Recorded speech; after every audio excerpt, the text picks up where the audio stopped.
अगर बनारस आओ तो ये ज़रूर खाना। ये है कचौड़ियाँ। रुको स्टार्ट से बताता हूँ। फर्स्ट ब्लॉग में आप लोग के बहुत ज़्यादा प्यार और सपोर्ट के बाद मैं निकल चुका हूँ बनारस के इन फिर गलियों में घूमने के लिए टोटो से। बनारस की इन रंगीन गलियों से होते हुए मैं जा रहा हूँ घाट की तरफ,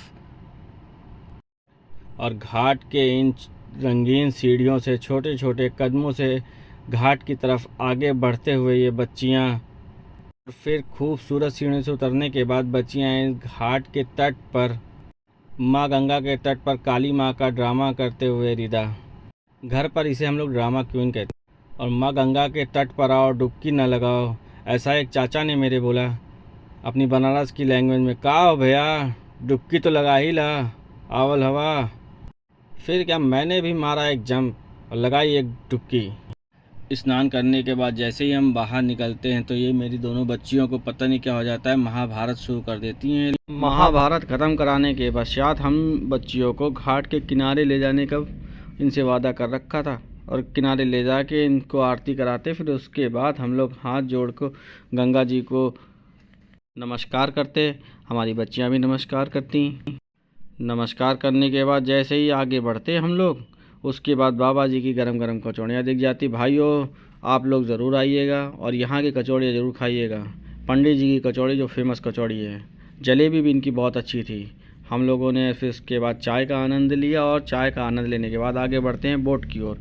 बोट पे भैया बोले कि चलिए आपको हम 80 घाट दिखाते हैं यहाँ से। मैं घाय घाट से बैठा हुआ था और 80 घाट के लिए आगे बढ़ ही रहा था, तब तक इनके बॉस का फ़ोन आ जाता है।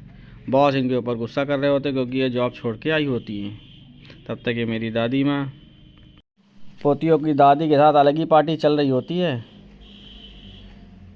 देख लो दादी को कितना मज़ा आ रहा है अपने ही शहर घूमने में।